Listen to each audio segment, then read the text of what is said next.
David Benavidez just dropped a bomb that nobody saw coming. He's looked at this Gervonta Davis versus Jake Paul fight and made one thing clear: forget the judges, forget the scorecards. Someone's going to sleep before the final bell rings. Jake Paul versus Gervonta Davis. Oh, I don't care. I don't think anyone cares, man. No one cares. No one cares. Let's break down what's actually happening here. Mark your calendars. November 14th, 2025, Miami's Kaseya Center. This fight was supposed to go down in Atlanta, but the commission there wanted no part of it. They're calling it an exhibition on paper, but don't let that fool you. This thing has all the energy of a real championship bout. 10 rounds, 3 minutes each, at 195 pounds. They'll both be using 12-ounce gloves, though that could change tomorrow knowing how these fights work. Yes, there will be 3 judges keeping score, but if Benavidez knows what he's talking about, those judges might as well stay home. It is happening. WBA lightweight champion Gervonta Davis, who's unbeaten in 31 professional contests, takes on the self-proclaimed problem child Jake Paul, one of the most influential and marketable global personalities. Paul and Davis square off in Miami after doubts around the fight being sanctioned in Georgia triggered a change in venue. Neither fighter can weigh more than 195 pounds. The weight is perhaps the most surprising factor. Paul has boxed most of his career around 200 pounds, the cruiserweight limit, but did tip the scales at 227 pounds when he faced off against Iron Mike Tyson last year. Davis, much smaller in stature, competes at the 135 pound mark and has also won world honours at super featherweight. And despite some discussions about possibly dropping down to 10 ounces, the pair seems set to wear 12-ounce gloves. And in terms of distance, despite the exhibition tag, the fight will play out over 10 3-minute rounds with 3 scoring judges at ringside, but the result will not be officially recorded on their professional records. Here's where Benavidez gets real interesting. He says exhibitions aren't his thing, never have been, never will be. But this fight, he thinks it's actually good for boxing. Why? Because you've got 2 guys who absolutely refuse to back down from anyone. Now everyone's talking about the size difference, and yeah, it's huge. Jake Paul's walking around at 190 and could balloon up past 200 by fight night. Tank Davis barely hits 150 on a heavy day. But Benavidez says that's not the whole story. Tank's got power that changes everything, and more importantly, he's got that attack-first mentality. Benavidez says don't expect Tank to run or play it safe. Every round, he's hunting Jake down, trying to put him away. Those 12-ounce gloves make knockouts tougher, sure, but both guys are already promising to finish this thing early anyway. They understand the game, fans want violence, drama, and a finish that breaks the internet. So why is this fight even real? Tank's trainer Calvin Ford finally told the truth about it. The WBA told Tank to defend his title against Lamont Roach in a rematch. Their first fight in March was a draw that left everyone confused and angry. Everyone thought they'd run it back immediately, but Tank said no thanks. He picked Jake Paul instead. Bigger check, bigger stage, bigger everything. Ford agreed with the move, saying Tank's already made enough guys famous in his career. My only concern is, the gloves. You understand what I'm saying? Because we don't fight in 12-ounce gloves. We don't use 12-ounce gloves. That's training gloves, you know what I'm saying? I'm like, that's 2 pounds away from Jake. He fights in 10s. Tank fighting 8s, so he losing 4 ounces. So my thing is, I said, they said, put Tank in 8s, put him in 10s. That makes the fight more interesting. You know what I'm saying? And we'll go from there because I understand. And I brought that question up to one of his handlers. They was, no, we don't want to do no mixed match. It's supposed to be an expedition. Why does it matter? What, now y'all want the wins and the loss. You know what I'm saying? All these prescriptions, but you want to be great.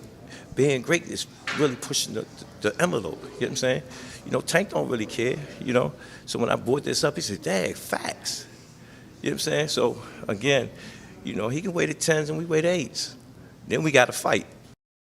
This wasn't some random decision either. Word is, Tank and Jake had this deal locked in before Tank even stepped in the ring with Roach. This was always the plan. And Tank's been brutally honest lately about where his head's at with boxing.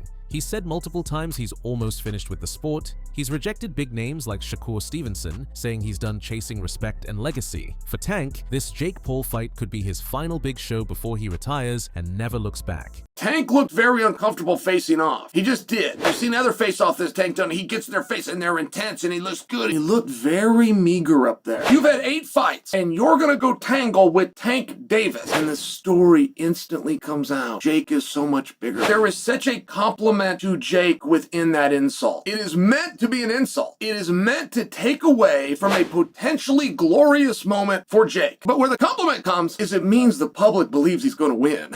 That's what it means. The weight situation is absolutely wild when you really think about it. Jake regularly fights around 200 pounds. Last year against Mike Tyson, he showed up at 227 pounds. Tank normally competes at 135 pounds. Do the math, that's a 60-pound gap between them. The 195-pound catch weight is supposed to help, but it's still a crazy jump for Tank's body to handle. Ford wanted it at 190 originally, but even that was pushing Tank's limits. Still, Ford trusts Tank's skills and mental toughness to get through whatever Jake throws at him. Jake Paul, I think when he weighed in for Mike Tyson, was 227 pounds. That is, if I'm not mistaken, a 92-pound weight difference. Almost a 100-pound weight difference. It's insane. That is called one thing. That's called being a bully. Lamont Roach is furious about all of this, and honestly, who can blame him? The WBA super featherweight champion felt completely ignored when Tank ditched their rematch to chase Jake Paul instead. Their first fight was full of drama. The ref missed a clear knockdown, and plenty of people thought Roach actually won. They scheduled the rematch for August, then Tank pulled out to fight Jake. Roach called it unprofessional and disrespectful, but said he won't waste time on lawyers. He's got money, he's got options. He's moving forward to face Isaac Pitbull Cruz on December 6th in San Antonio, ready to remind everyone what he's capable of. I think the hardest punch I ever faced, no. And I ain't shitting on him or nothing like that. He can punch. But Jonathan Okendo, he's from Puerto Rico. Bro, he got bricks in his hands, bro. I lie to you not. He punch hard. I ain't gonna lie.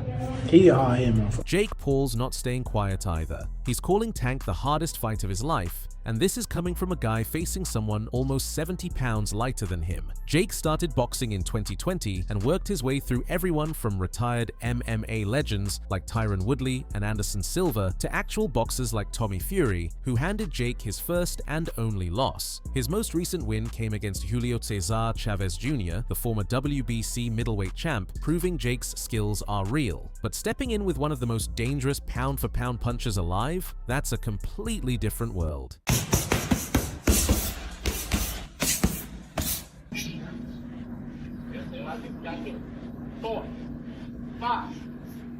Now here's where things get crazy. Shakur Stevenson, Tank's #1 enemy in boxing, reached out to Jake Paul offering to spar and help him prepare. Jake confirmed it himself. Shakur, Montana Love, Jermaine Ortiz, and Erickson Lubin all want in on camp. The plan is to bring in fast southpaws who move and punch like Tank. But Shakur helping Jake train? That's next level drama. Shakur and Tank have been talking trash to each other for years without ever actually fighting. Fans are sick of waiting for that matchup, and now Shakur's basically trying to help Jake beat his rival.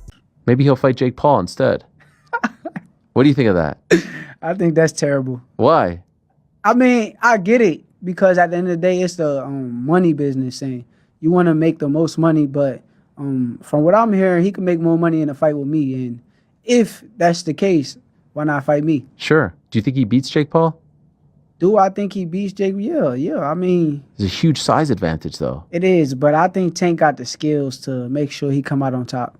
Do you think that Jake has gone better? Yeah, I think actually Jake got tremendously better from the time frame that he started till now. And in the right situation, I also could see him become a world champion. Really? Yeah. But not everyone thinks this fight is a good idea. Daniel Cormier, the legendary 2-division UFC champion, absolutely hates everything about this matchup. He called it ridiculous and said boxing's losing all respect. He keeps pointing to the size and weight gap, saying this makes the sport look like a complete joke. Cormier admits Jake's created his own path in boxing, but he thinks fights like this turn real competition into a circus show. He flat out said this fight should be cancelled and boxing needs to have higher standards. We were yelling so much about him fighting someone, fight somebody your size. His next opponent is by far the most credentialed guy ever fought actively in his prime. There's one problem. He fights at 135 pounds. He fights at 135 pounds. Even Jake's own brother Logan is trying to warn him. Logan fought Floyd Mayweather in 2021 and learned the hard way how difficult it is to hit someone that much smaller and faster. He told Jake that being bigger doesn't always help, sometimes it makes everything worse. Logan outweighed Floyd by 35 pounds, but couldn't land anything clean. He said smaller elite fighters like Tank are crazy fast and hit way harder than their size suggests. Logan thinks Jake needs to be 100% focused every second, or Tank will catch him slipping. This is a dangerous fight for Jake. Gervonta's technical expertise, his speed, his precision, the fact that he's a counter striker are dangerous facts that make me think that Jake's really got to lock in for this one. On the contrary, if Gervonta feels a couple big Jake Paul shots, it's going to be detrimental. I think this is going to be one of those ones that gets a real good racial split. I think it's going to be some real black versus white shit, dude. The boxing world is seriously divided on this. Jake's naturally a cruiserweight. Tank's a lightweight. This fight pushes the limits of what even makes sense anymore. Even Teddy Atlas, the respected boxing analyst, jumped into the conversation. He agrees the weight gap is insane, but he also says Tank's power is scary enough to end anyone's night. If Tank connects clean on Jake's chin, size won't save him. Tank's built his entire reputation on brutal knockouts, 28 stoppages out of 31 total fights. His most recent came against Frank Martin in 2024, proving once again why he's considered one of boxing's deadliest finishers. What if Tank Davis, who can punch, who is a hell of a fighter, who is a top 10 pound-for-pound fighter, what if he lands a punch on this bigger guy's chin, right, who's not a professional fighter? What happens? What happens? That's what would sell it. I know the size difference is what creates the problem.